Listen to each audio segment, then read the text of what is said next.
సునాద స్వరము మార్చి 14. మనలో కార్యసాధకమైన తన శక్తి చొప్పున మనము అడుగు వాటన్నిటికంటేను ఊహించు వాటన్నిటికంటేను అత్యధికముగా చేయ శక్తి గల దేవునికి. ఎఫెసీలకు రాసిన పత్రిక 3వ అధ్యాయము 20వ వచనం. మరి దేవుని సన్నిధికి మనం వెళ్ళినప్పుడు, ప్రార్థించినప్పుడు కొన్ని విషయాలు అడుగుతాం. మనకు కావలసిన ఆహారం విషయం కావచ్చు, శరీరం అవసరతలు, స్వస్థతలు కావచ్చు, ఆత్మీయ స్థితిలో మనం విశ్వాసంలో, ప్రార్థన జీవితంలో ఎదిగే విషయం కావచ్చు, ఈ లోకానుసారంగా కావలసిన అవసరతలు, ప్రతి విషయంలో దేవుని మనం అడుగుతూ కనిపెడుతుంటాం. మరి కొన్ని విషయాలు ఊహిస్తాం, ఇలా జరిగితే బాగుంటుంది, అలా జరిగితే బాగుంటుందని కొన్ని ప్లాన్స్ వేసుకుంటాం.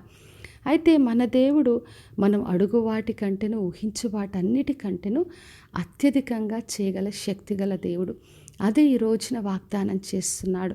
మరి నేను మీ జీవితంలో మీరు అడుగు వాటికంటే, మీరు ఊహించే వాటికంటే నేను అత్యధికమైన కార్యాలు చేయగలనని ప్రభు బయలుపరుస్తున్నాడు.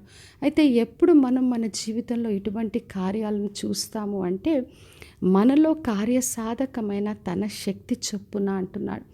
ఎప్పుడైతే మనము ఆ శక్తికి మనల్ని అప్పగించుకుంటామో, దేవుడి కార్యాలు మన జీవితంలో జరగాలని అనుమతిస్తామో, అప్పుడు తన కార్యసాధకమైన తన శక్తి చొప్పున అవన్నీ కూడా ఆయన నెరవేరుస్తాడు. అందుకే మనము దేవుని చేతికి వెళ్ళినప్పుడు, ఆయన చేతికి అప్పగించుకున్నప్పుడు తన శక్తితో, తన బలముతో గొప్ప కార్యాలు మన జీవితంలో చూస్తాం. మరి 5 రొట్టెలు 2 చేపలు అవి కొద్దివే, సరిపోవు. కానీ యేసుక్రీస్తు చేతికి వెళ్ళినప్పుడు అవి 5,000 మందికి ఆహారంగా పంచిపెట్టబడ్డాయి. మరి అడిగిన దానికంటే, ఊహించిన దానికంటే గొప్ప కార్యాలు జరిగాయి. ఇంకా 12 గంపలు మిగిలిపోయే స్థితిని వాళ్ళు చూశారు. మరి నీళ్లను ద్రాక్షరసంగా మార్చాడు. ఎంతోమందికి స్వస్థతను, విడుదలనిచ్చాడు. మరి యేసుక్రీస్తు శిష్యులు దేవుని శక్తిని పొందుకున్న తర్వాత గొప్ప కార్యాలు వారి జీవితాల్లో జరిగాయి. వారి ద్వారా ఇతరుల జీవితాల్లో వారు చూశారు. మరి ఒక మోషేను చూసినప్పుడు దేవుడు ఆయనని పిలుచుకొని, కోరుకొని ఆయన ద్వారా గొప్ప కార్యాలు చేశాడు. సముద్రం పాయలు చేసి నడిపించాడు. పరలోకం నుంచి మన్నాతో పోషించాడు. బండ నుండి నీళ్లను రప్పించాడు. మరి వాళ్ళు ఎప్పుడు ఊహించని విధంగా వాళ్ళకు అద్భుత ఆశ్చర్య కార్యాలు చేసి నడిపించాడు.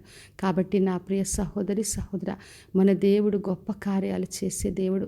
కాబట్టి విశ్వాసంతో ఆయన చేతికి మనల్ని అప్పగించుకొని ఆయన శక్తి ద్వారా మన జీవితంలో గొప్ప కార్యాలు జరగాలని ఆశిస్తూ మరి ఆయన సన్నిధికి అప్పగించుకుందాం, ప్రార్థన చేసుకుందాం. పరలోకమందున్న మా తండ్రి, మా దేవ, ఈరోజు ఇచ్చిన వాగ్దానం కొరకే వందనాలు. వినుచున్న ప్రతి ఒక్కరిలో తండ్రి మీ శక్తి ద్వారా అడుగు వాటికంటే, ఊహించు వాటికంటే అత్యధికమైన కార్యాలు జరిగించి మీరే మహిమను పొందమని యేసు నామములో అడిగి వేడుకొంచున్నాను తండ్రి, ఆమేన్. ఈ శుభవచనము వినుచున్న ప్రతి ఒక్కరి జీవితంలో నెరవేర్చబడునుగాక. నేను మీ ప్రియ సహోదరి మంజులా చరణ్.